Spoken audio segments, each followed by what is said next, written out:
Explosive UFC 294 highlights, Makhachev vs. Volkanovski, must-see moments. UFC 294 is in the record books, and it's pretty safe to say people are going to be talking about the main event for quite a while, if not forever. Yes, that's because in the card's headliner, Islam Makhachev added another "where were you when" moment to his resume by taking out featherweight king Alexander Volkanovski.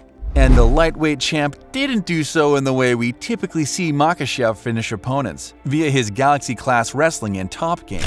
Nope. This time around, Islam showcased another weapon in his smashing machine, which not too many people, if any, were predicting would deliver the win at UFC 294. So, what were the must-see moments from Islam's jaw-dropping win? And how is the MMA world reacting to the Dagestani star's victory?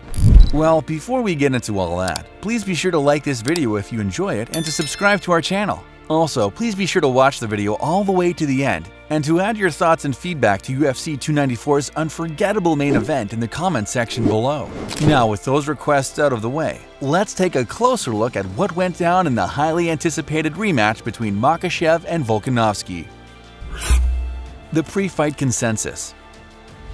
Now, unless you were far removed from any cell tower and city until this past weekend, you know that initially, Makhachev was supposed to rematch Charles Oliveira at UFC 294. But after Do Bronx reportedly incurred a nasty cut while sparring just a couple of weeks ago, Volkanovski got the call.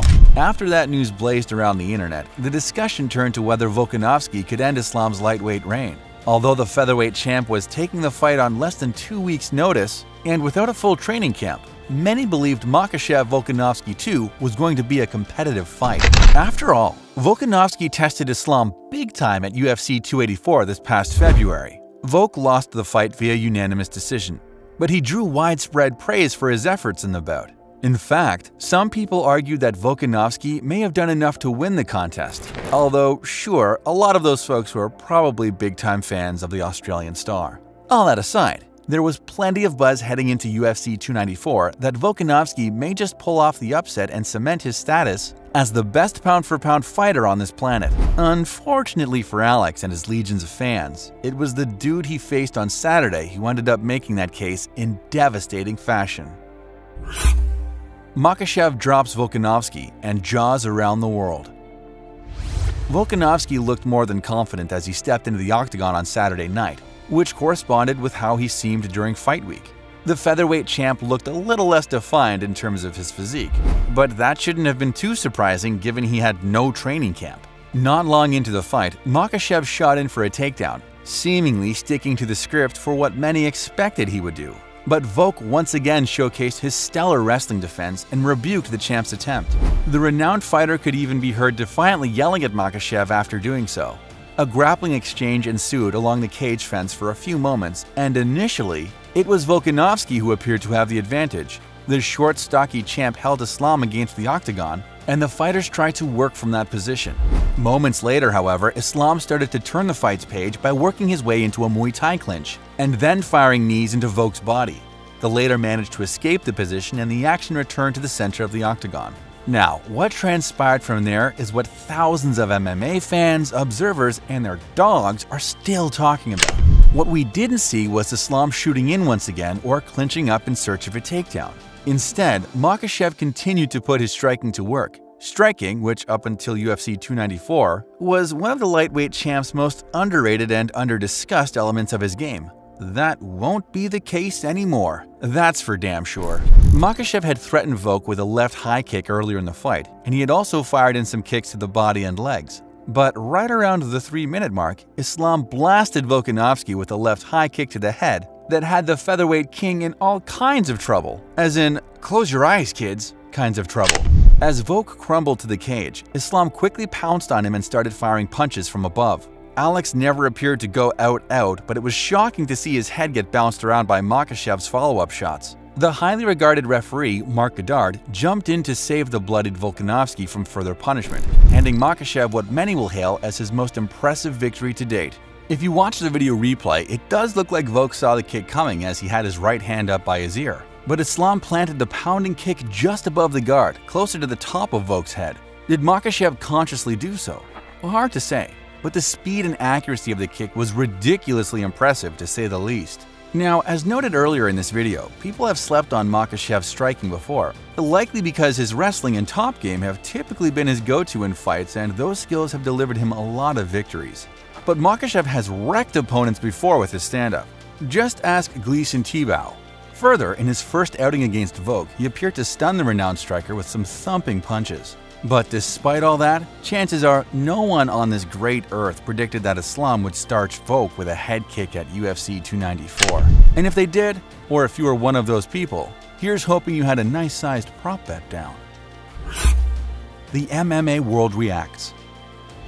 So what did some of the sport's other observers and fighters have to say about Islam's head-turning win? Not surprisingly, there was plenty of praise being heaped on the lightweight king via social media. Former UFC middleweight contender Derek Brunson tweeted and/or X'd out this. That could be career-changing. Here's what Casey O'Neill had to say. Oh fuck. Never expected a head kick. Yup, you're not the only one. Terrence McKinney fired this comment off. Islam's that dude nasty head kick. Jimmy Manua, who has fallen prey to a nasty head kick himself during his career, posted this.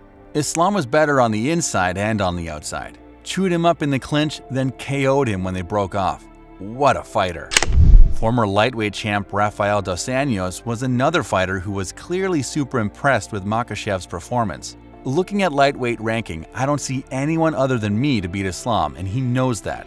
Hashtag UFC 294. And speaking of former lightweight champs, Conor McGregor shared out this note on the fighter's emphatic finish. He was always susceptible to that versus a southpaw. Yup, that's an interesting take, which came from a fellow southpaw. Volk reflects on the devastating loss. So we've gone over what some of the reaction from the MMA world was, but what did the man who took the L in the fight think? Well, talking to the media afterward, an emotional Volkanovski reported he felt strong against Makhachev, but he also felt off.